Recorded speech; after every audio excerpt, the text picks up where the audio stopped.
Well, it's 2 days after the election, and yesterday I had a really hard time trying to pinpoint why I don't think I've ever felt more heartbroken and hopeless as I do now.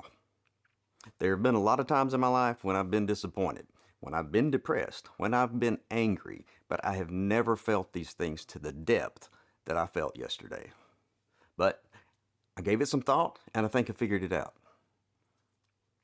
The reason I'm so heartbroken, destroyed, and absolutely disgusted with the results of this election is that it invalidates everything I have ever been taught about how I should live my life and everything I've tried to teach my kids.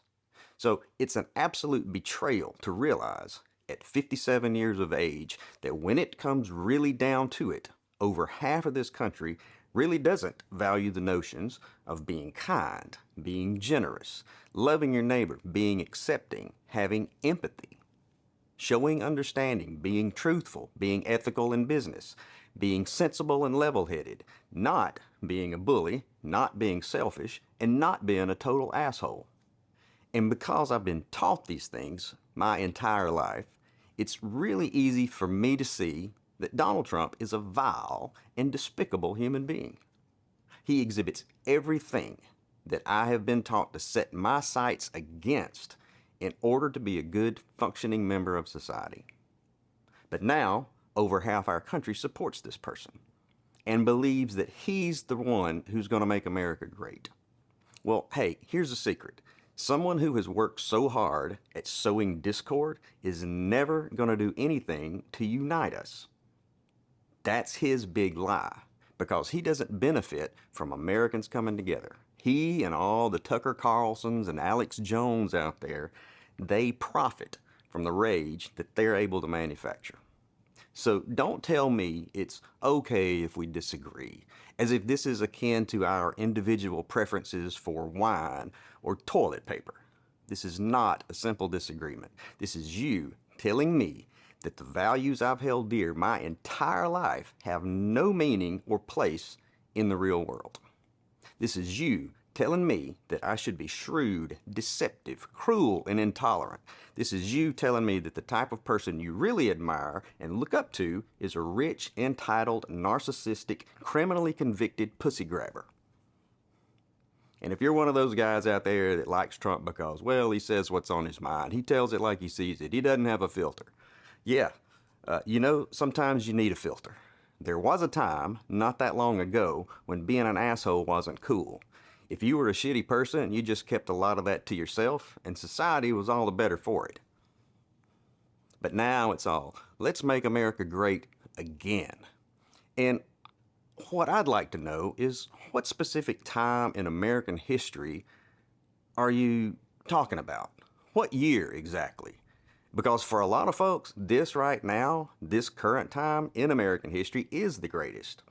And you know that. And for some reason, you don't like it. It's like this crazy idea that giving certain rights to someone else somehow takes some of yours away. Or are you just pissed that you're not special anymore? And so you can feel special again, you'll be more than happy to drag us all back 70 years when our black brothers and sisters had to drink from separate water fountains, or back when if you were non-straight, you had to stay in the closet. Personally, I'd like to go back to a time when assholes had to stay in the closet. And don't tell me, oh, don't be stupid. You're getting it all wrong. It's really about none of that. It's really about the economy. As if that excuses the behavior. You're willing to overlook all the other fascist rhetoric because all that's doing is showing your wives and your daughters and minorities and LGBTQ and other marginalized groups that you're completely willing to throw them under the bus as long as you can save 5 cents a gallon on gasoline. Did your stock portfolio get a bump yesterday? Well, good for you. Maybe you can sit offshore on your new boat and watch this country burn to the ground.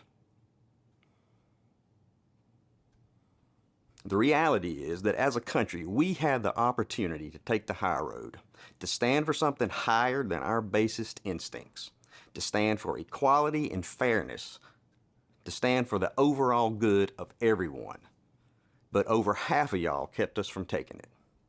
And the whole world was watching. And you know who else was watching? Your non-white friends, your non-straight friends, your wives, your kids, your daughters. So to anyone who actually does claim to value those higher ideals, you know, the ones I mentioned earlier, the ones we were taught as kids in Sunday school. Yeah, Christians, remember Sunday school? If you claim to hold any of those same values, but are at the very same time enamored with Trump and perfectly pleased with the outcome of the election, me and millions like me deserve a fucking explanation.